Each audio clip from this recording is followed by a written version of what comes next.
Start the session now. Okay, good morning, sir. Good morning to one and all present here. So today we are with Joe Slowik, sir, and today the session is going to be great because he is working as a manager in as so many companies, but currently he is focusing on threat analysis and there are so many things he has working on. If I will speak about the all his acknowledgements, it's not fair with everything. I would like to have Sir on the stage that he will introduce himself and we will have a start on the session because there are so many things, so many of achievement he have achieved in his life. So I can't share one. Over to you, sir.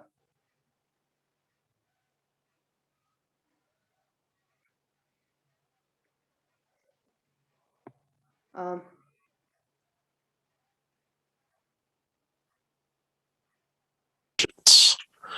First, who am I? Hi, my name is Joe Slowik. Currently, I work for Gigamon, where I lead cyber threat intelligence and detections development operations.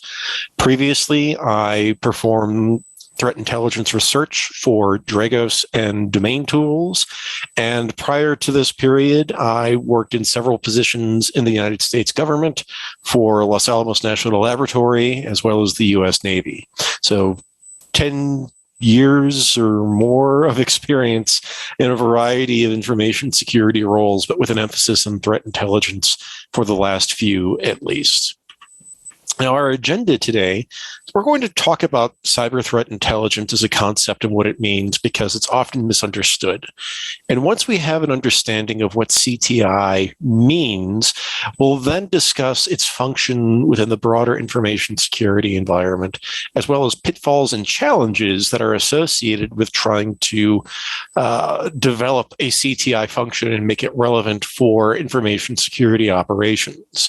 With those challenges in mind, we'll look for paths to success or ways of overcoming those challenges, and then conclude with ways forward in order to really build a route to useful, actionable, relevant cyber threat intelligence that assists or makes a meaningful difference when it comes to information security and network defense.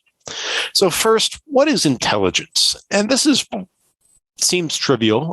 The idea of what intelligence means seems like it should be fairly obvious, and yet it's an overloaded concept in many cases because we layer on a number of misconceptions, assumptions, and other items into what an intelligence analyst should do.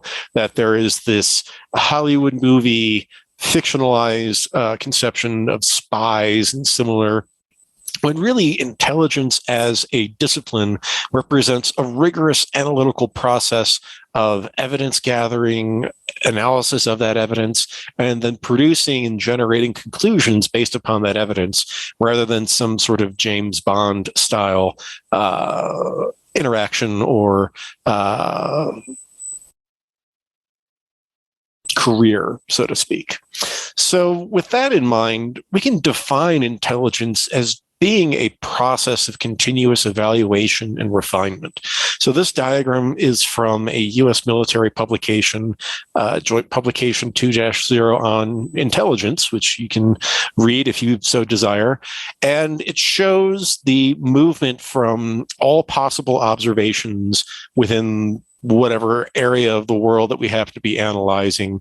And through the articulation of a collection plan, we then arrive at a subset of those observations that represent our initial data set.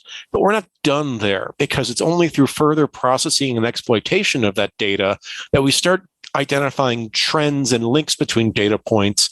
And we're still not done at this point, because it's that through further analysis and production of that information we've enriched, as well as our understanding and knowledge of the environment in which that information was gathered, the history of the activity that we're tracking, that we can finally produce finished intelligence in a way that is useful or meaningful to any consumer.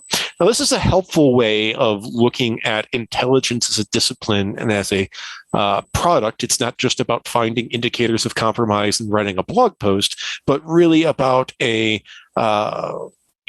sincere and dedicated effort to investigate the world around us based upon what consumer needs we're trying to satisfy. But there is a problem with this image in that by looking at things in this fashion as a very linear process of enrichment, we can get the misconception that intelligence generation is a process with a defined start and end point, when really it is more appropriate to look at intelligence as being a cycle where we certainly start off with initial planning and direction from our consumer or whoever is tasking us or asking questions about the environment they operate within. And based upon that direction, based upon those questions, we can then articulate a collection plan to gather that data that we talked about in the previous slide. Through further processing and exploitation and then analysis and production of that data, we come up with a finalized intelligence product, but that's not an endpoint, because just because we've performed some analysis doesn't mean that we've really completed our mission, so to speak, because that analysis needs to get into the hands of someone that can meaningfully use that analysis, ideally in order to assist or refine decision-making. And at this stage, we're not completely done, because we should always anticipate that there is follow-on, that there are other questions that come up based upon what it is that we discover, or that further investigation of the problem set that we started with could yield further observations. And so we can see this process as being cyclical in nature, in that we can go through repeated iterations of this and continuously build up more and more information about the environment we're operating in, or about the adversaries that we're dealing with within the environment, or that may pose a risk to us. Now, you might be asking yourself right now, well, this is all really fascinating, Joe, but this is a cyber event. Where is the cyber when it comes to this discussion? Well, this is an important discussion, because when we start looking at cyber threat intelligence, we're talking about a subset of disciplines here, that we have the universe of all possible intelligence collection and intelligence disciplines. Within intelligence, we have a particular type that is focused on adversaries, adversary operations, and what enables a given adversary to operate against us. Threat intelligence. And then when we start looking at threat intelligence, we have those various avenues or nexes that a adversary can utilize in order to deliver some impact to an organization, whether that be espionage, disruption, monetization, if we're talking about criminal entities.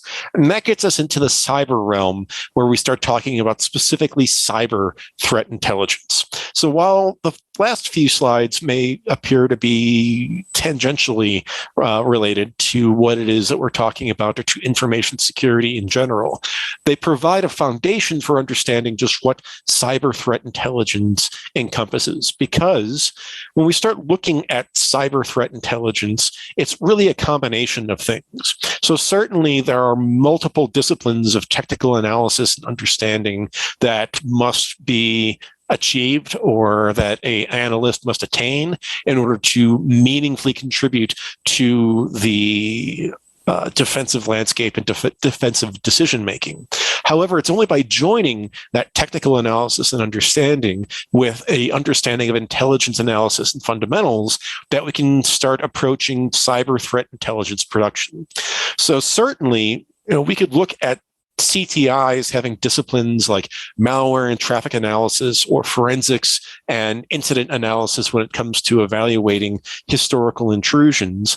But this represents only a portion of what it is that we're trying to do, because to make this technical analysis, this technical understanding meaningful, we need to put that within the context of adversary operations more generally, as well as the threat profile or threat posture of the organizations we're trying to assist, which really gets us into including intelligence analysis and that discipline as being co-equal with these technical skills.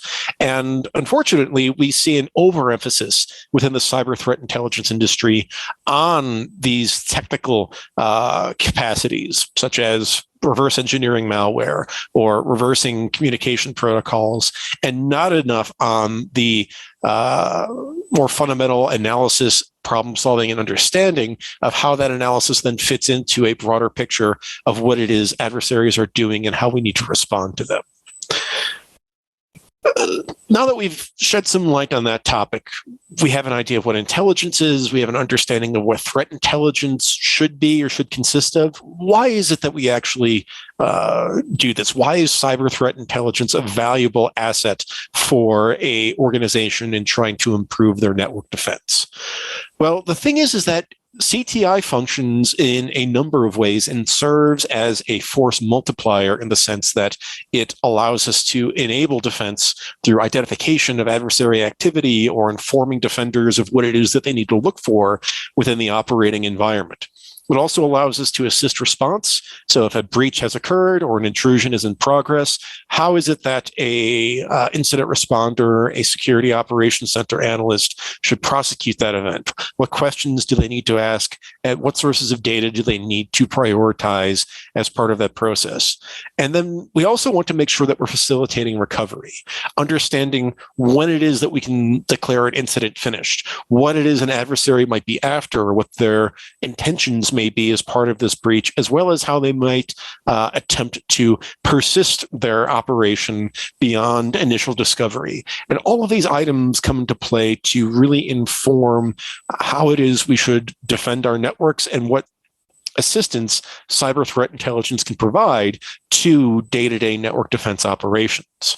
But really on a fundamental level, and we alluded to this earlier in talking about intelligence, that our primary goal, and it certainly will take a different shape or have different content at different phases of operations, as well as among different audiences, is that we want to make sure that we're allowing for informed security decision-making, that as a result of receiving a threat intelligence product produced by a CTI analyst, a CISO, a SOC analyst, or anyone in between those extremes in terms of roles and functions, is able to make a more educated, more informed choice with respect to the options available to them, because they now have a greater understanding of the overall threat environment or a specific adversary that might be operating within our own network. But the thing is that this sort of decision-making takes a different form with different points of emphasis, depending upon what sort of an actor we're talking about. So in looking at cyber threat intelligence, it certainly is applicable across various phases of decision-making, but the desired product or end result of a CTI product is going to change depending on who that audience might be. So at a strategic level, where we're talking about a Chief Information Officer or Chief Information Security Officer, CISO, we're looking at a very strategic perspective that's future-oriented towards making decisions on planning, investment, and future development. On a more day-to-day level and on a more immediate level, we have very tactical decisions that need to be made. What network artifacts are malicious? What are potential intrusion vectors for a given adversary? Tying into very immediate security concerns and direct security applications. And this gets us into your security operations center, incident responder, and even your information technology audiences, the people who are running, securing, and daily maintaining the network in question. And while there is some overlap between these items and some shared concerns, we're really talking about fundamentally different products, fundamentally different concerns when looking at these two perspectives on matters. And we can divide those perspectives through a shared item, mostly relating to time. So any sort of analysis is going to require investment in time for us to collect data, analyze it, come up with some final product that we can disseminate to our audience.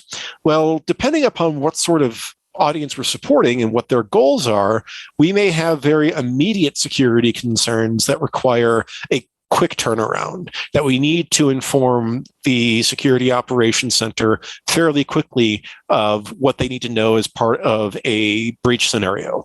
Whereas if we're informing the CISO or the board or similar leadership positions, well, we don't want to have very quickly delivered, maybe not the most accurate necessarily information going to them, but rather invest greater amounts of time, effort, and resources to ensure that we're coming up with the most accurate and the most relevant answers for them to make the appropriate decisions. And looking at this, we can see that accuracy, depth, and scope all can increase as long as we're willing to invest more time. But there's a trade-off in doing so, in that the more time that we spend in refining these items, that the more time we cede or that we gift to our adversaries to operate without having an informed defender in their path. So again, from a SOC perspective, having decent enough information now may be much better than having perfect information later, given that they're operating in a competitive landscape against another entity. So looking at this, the fundamental point to take away from this discussion is that audiences have different requirements depending upon who they are and what their mission might be.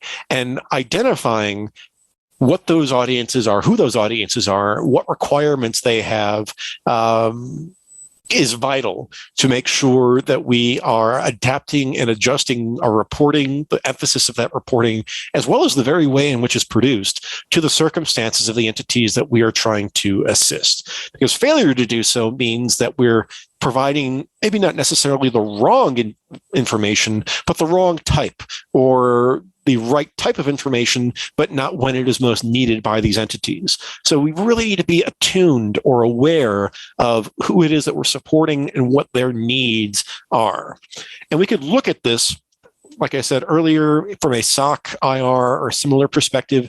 Good enough answers now may be perfectly acceptable, with an emphasis on technical details and what it is a security practitioner needs to do when it comes to a given incident or event. If we're talking a CISO, managers, or leadership within an organization, accurate, strategically oriented answers are largely desired when those become available. When in this case, we're having an emphasis, we focus on or place an emphasis on significance and the implications behind given security events, and want to collect as much data as we can to come up with a accurate and informed perspective that can inform this future-looking decision-making. That investment in time and effort, though, means that we're taking ourselves more and more removed from immediate events, which would be something very much detrimental if you're trying to support day-to-day network defense operations. So looking at CTI, what does good CTI mean then? Well, first off, we want to make sure that we have information that's relevant for the given audience. That means we'd have to know who our audience is, at least have some understanding of what our audience needs and what their mission encompasses.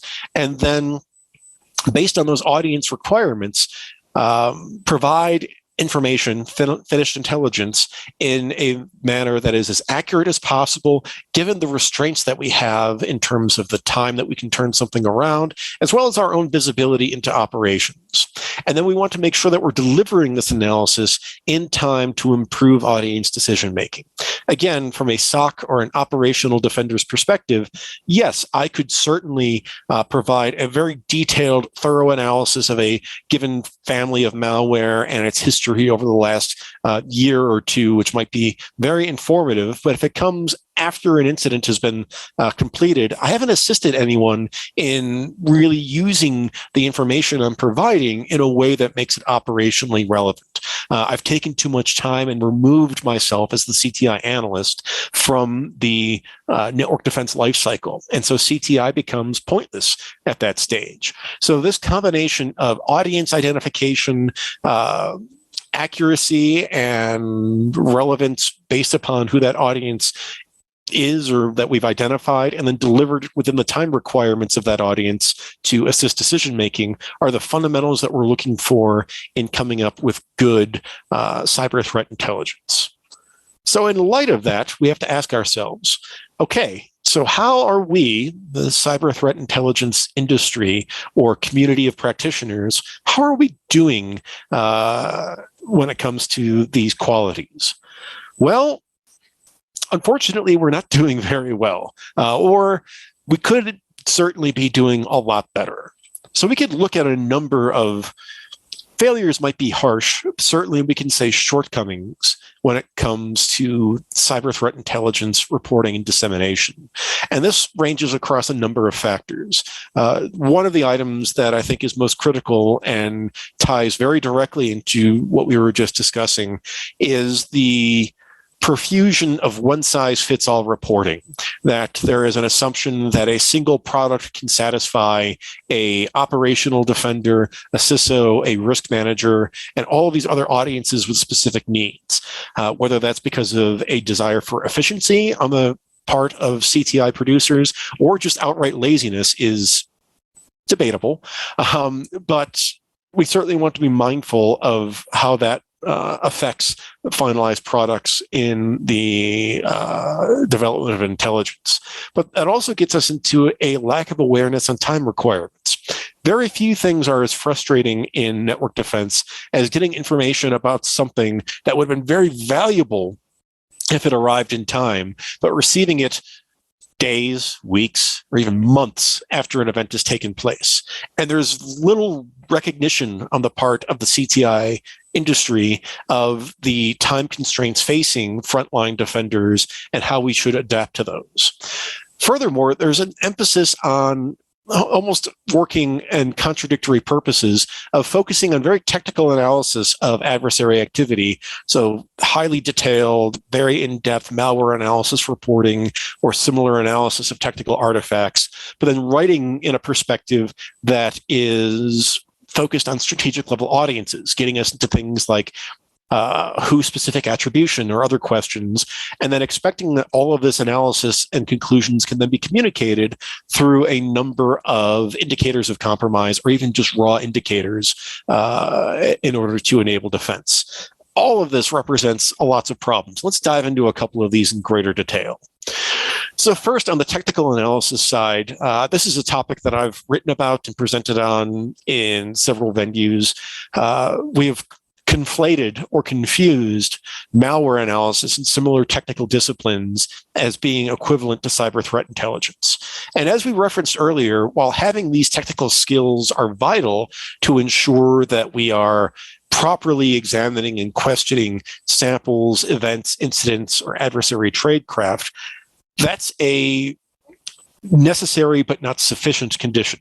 Instead, we need to combine that technical analysis capability with more traditional skills related to intelligence analysis and intelligence development to really come up with useful, meaningful cyber threat intelligence. So just because you can complete a in-depth malware analysis report and are a wizard at IDA Pro or Ghidra doesn't mean that you're a CTI analyst. It means that you're a malware analyst. And we need to break that equivalency and understand how these items are distinct from one another. Yet as an industry, we've failed to do so in many cases, and the two are treated as being equivalent. Furthermore, when it comes to the actual delivery of intelligence, and this is an issue on both the producer as well as the consumer side, we have conflated indicators with intelligence, that technical artifacts related to the behaviors analyzed or identified are perfect substitutes or really the only thing necessary in order to develop an actionable, relevant threat intelligence report. And that's wrong for a number of reasons, not the least being that indicators, whether you're referring to something like David Bianco's Pyramid of Pain or a number of items that I've produced over the years on indicators as composite objects, that a single atomic indicator, such as any one of these SHA-256 hash values, is often trivially easy to change, and in many cases is very specific to the victim in question of a given campaign or even a given incident. And so an indicator-driven approach to intelligence as well as network defense is placing us in the position of trying to race the Red Queen, so to speak, where we can always get to where an adversary was at a given point in time based upon certain indicators. But as defenders, we can never put ourselves ahead of adversaries where we could ideally prevent incidents or catch them as they're developing instead of investigating them well after the fact based upon historical indicators. Then there's also this emphasis on attribution. Who is responsible for a given event is seldom as valuable as how a given intrusion took place.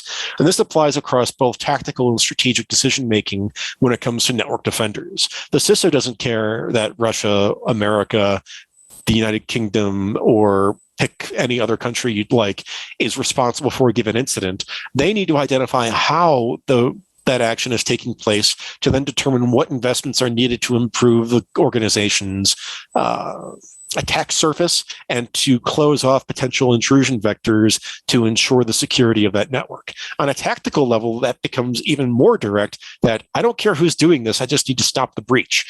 And that gets us into an emphasis on how these activities are taking place, a behavior-centric way of analyzing activity. Well, the problem is that for whatever reason, many analysts within the industry adopt a very who-centric approach to attribution and let this drive a lot of research, analysis, and discussion to the detriment of actually supporting what our audiences truly need. Instead, we're biasing, in many cases, our analysis and our discussions of adversary activity in favor of who-focused attribution, not to help out defenders, but to generate buzz or news coverage and media attention, which I suppose is valuable from a security organization's perspective, but doesn't do a whole lot to help out those frontline defenders that are trying to secure networks and kick adversaries out.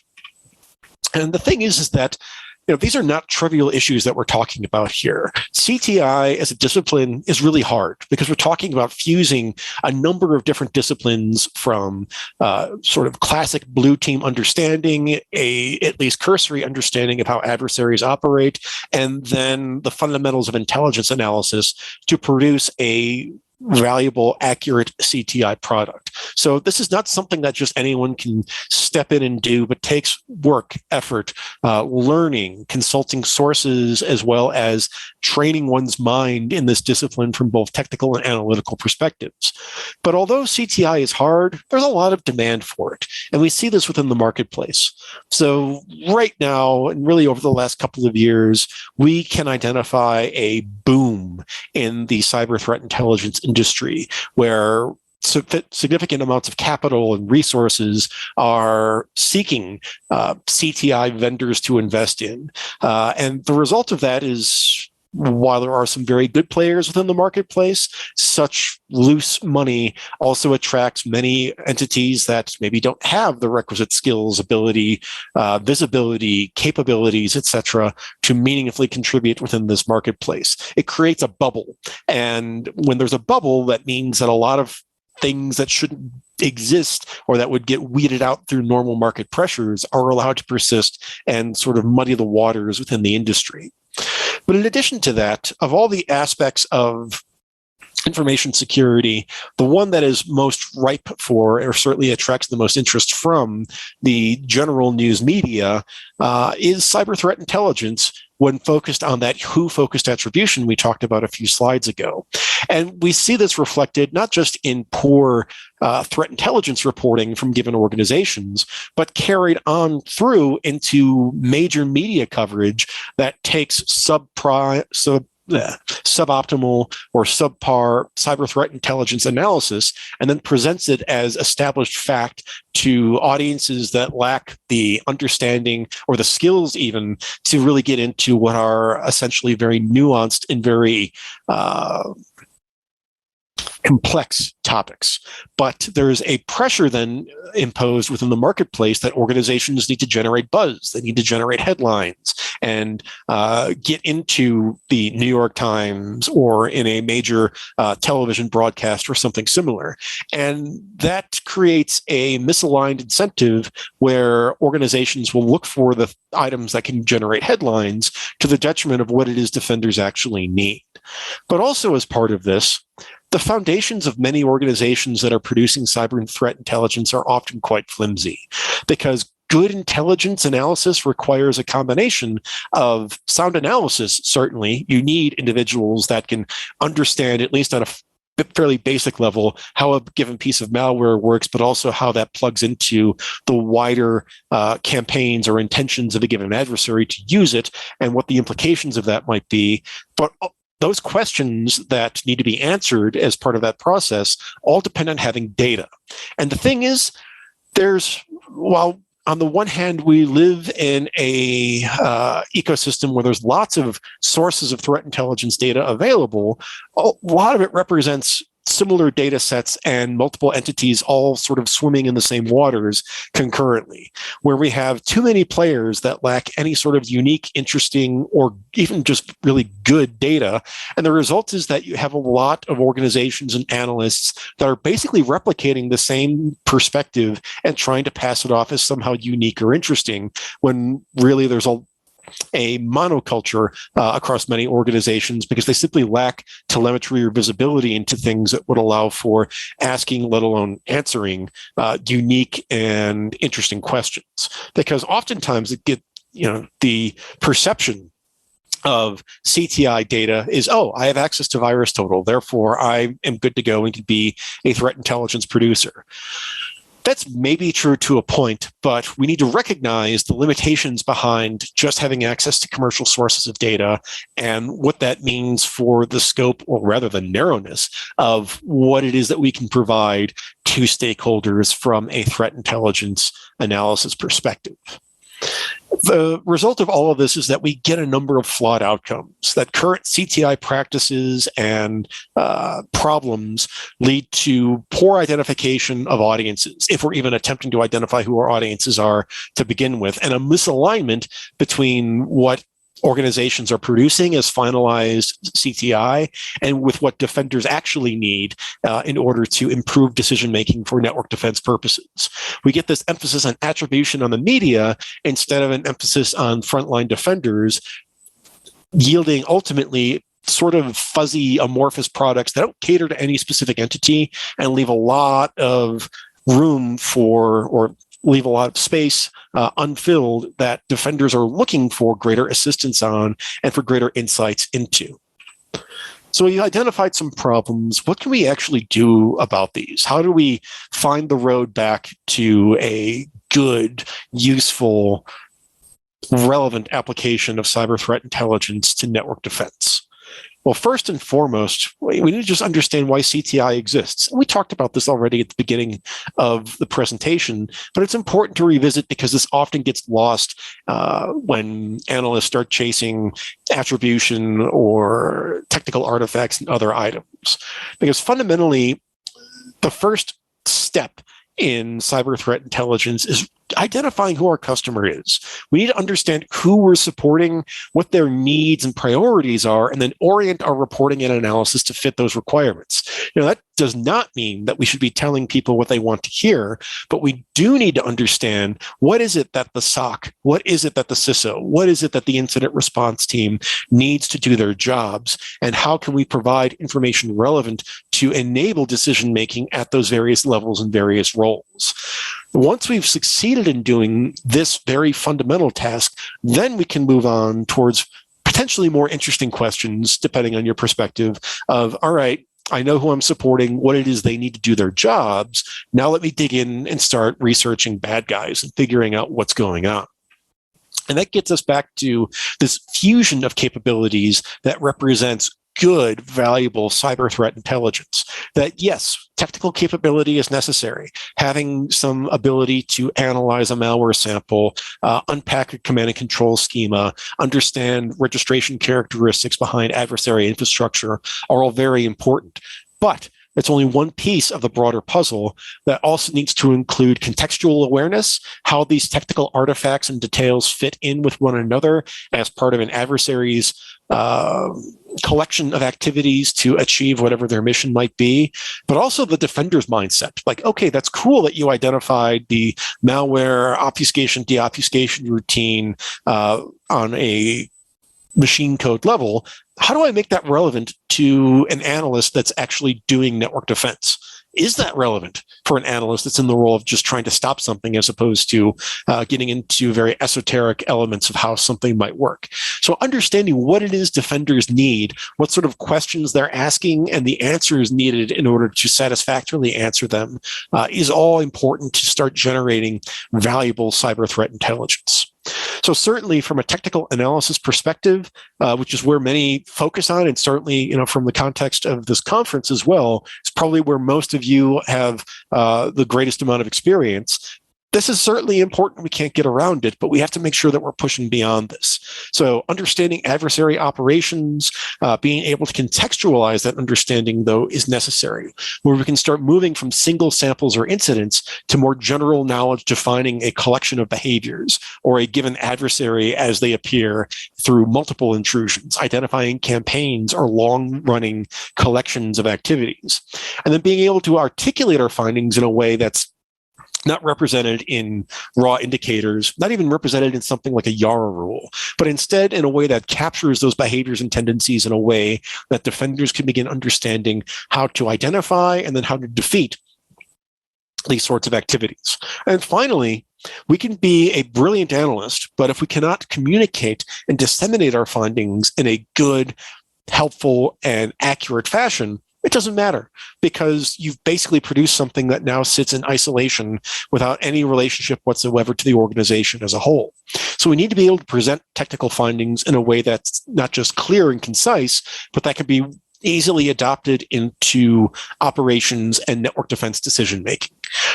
If we can't communicate properly, we're setting ourselves up for failure. So while it might not sound like a especially relevant skill for cyber threat intelligence, a emphasis on things like written and verbal communication can be incredibly helpful to make sure that the message that we are developing, the lessons that we're learning, can actually be communicated to and then acted upon by our audience.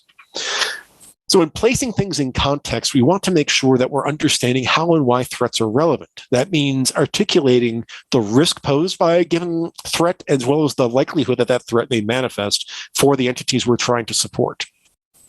This is often the case when we start talking about headline-grabbing vulnerabilities that get fancy names and their own web page and logo, that, yes, some of these might be deeply concerning, but we need to ask ourselves whether it's the very fancy piece of malware, the Black Hat announced vulnerability, or something else.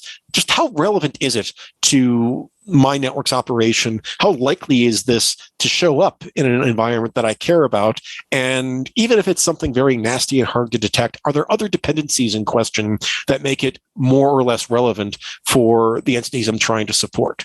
And that gets us into providing defensive guidance and advice. One thing that always bothers me in looking at a lot of cyber threat intelligence is we'll have a lot of investment in describing an activity, what that activity is, but very little investment in like, okay, what do you do if you see this? What are the implications of this?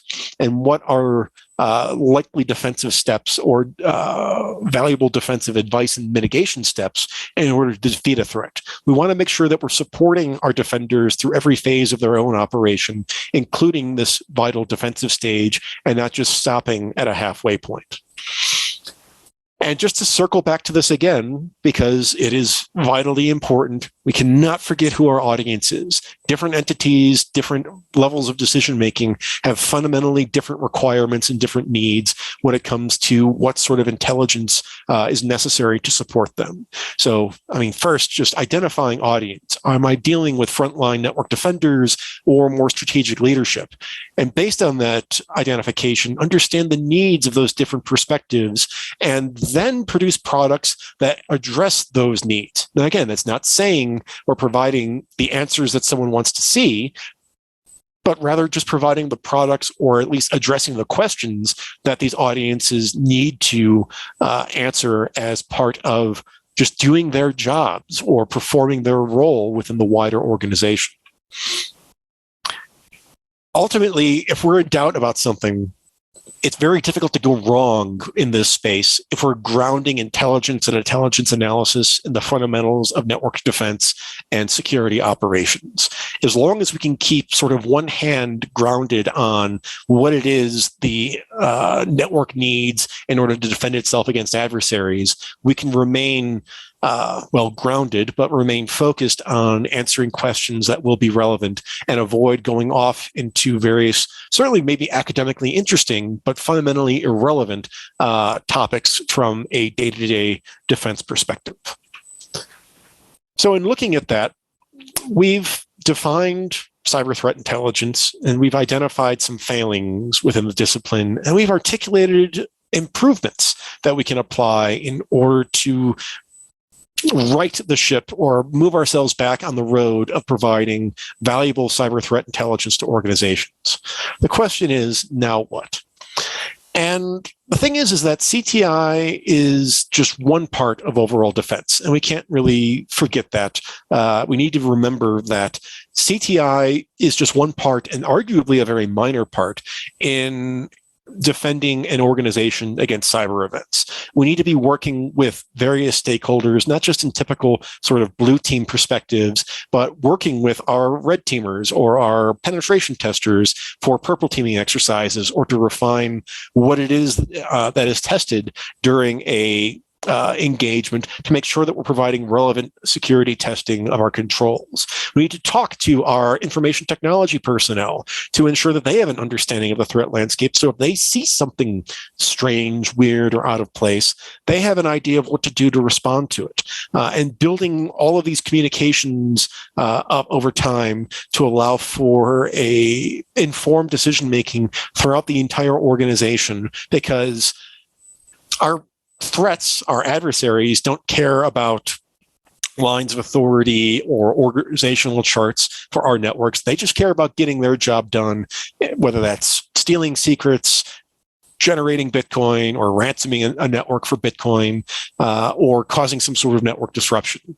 And the only way we're going to really defeat these sorts of entities is by ensuring we are defending against the entire schema, or the entire range of operations that attackers may impact.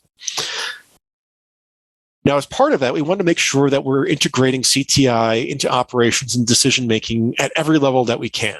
That once we start getting removed from operational decision-making, we have to question our relevance and even the willingness of an organization to continue investing in a CTI function, whether that be an internal one or an external feed. And for CTI to be useful and relevant, that means integrating ourselves into operations, sitting with network defenders, or establishing regular communication and interaction with network defenders or other audiences to learn their jobs, to understand what it is that they need in order to do their work and what they're relying on to do that work well, or potentially even better. So looking at this and integrating CTI into operations and decision-making, from an integration standpoint, CTI should reside with security functions. That ensures constant communication and feedback and avoids becoming aloof or disconnected from the overall organization. CTI is not special. We are just one other work center within the overall security team. Having said that, CTI pursuits should be focused on organizational values and goals. And when I say values, I mean sources of value within the organization. So what industry you operate in, what technology stack are you running within your environment, and how that all integrates into the organization being able to accomplish or continue performing its given mission. That gets us into understanding the defended organization's threat and risk profile, understanding what threats are relevant and what threats maybe are not so relevant, whether that be on a technical side because it doesn't affect our tech stack, or on a targeting side because we're dealing with threats that are not in the industry that we operate. And that gets us into ensuring relevance. Understanding the needs and capabilities of the organization, not just in terms of what we just talked about, like, okay, make sure that you're tracking vulnerabilities for your own technical stack, but also providing defensive advice that aligns with the defensive tools that the organization possesses. We want to map map our guidance to those tools and capabilities so that we can ensure providing relevant, actionable advice to decision makers and allowing them not to think about, oh, what could I do if only I had this capability that we lack, but rather being able to take informed or make informed decisions right now with the capabilities we already possess.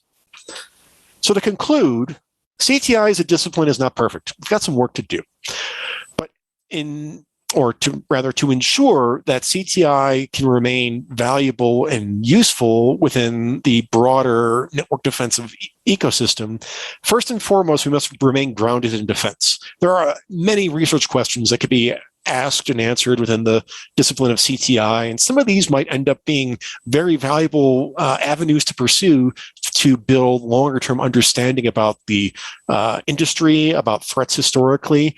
But if we're doing that to the exclusion of defense and everyday security against adversaries, we have to question our focus and whether we're aligning our resources properly, because we need to understand CTI's place in operations as being one that fundamentally is there to assist and improve decision-making on security-related questions in response to adversary activity. And to do that effectively, we need to understand who it is we're supporting, what sort of questions and needs that they possess, and then working to satisfy those needs and requirements as best we can. So that's all that I have. I hope this has been interesting, not the most technical of presentations, but certainly hinting at and providing a roadmap for how technical competency can be mapped with other disciplines in order to produce a more effective, a more useful, and ultimately more valuable way of doing cyber threat intelligence for the benefit of overall network defense. So my contact information is on this slide, and thank you very much for allowing me to be part of this event.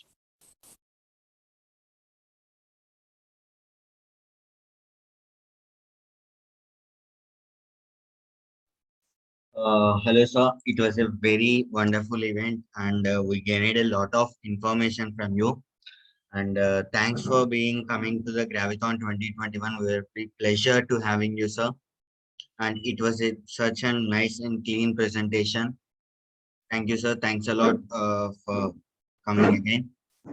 Thank you, sir.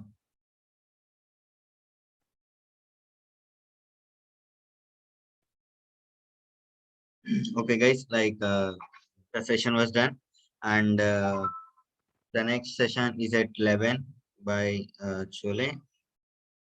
So we'll meet there. Thank you for attending.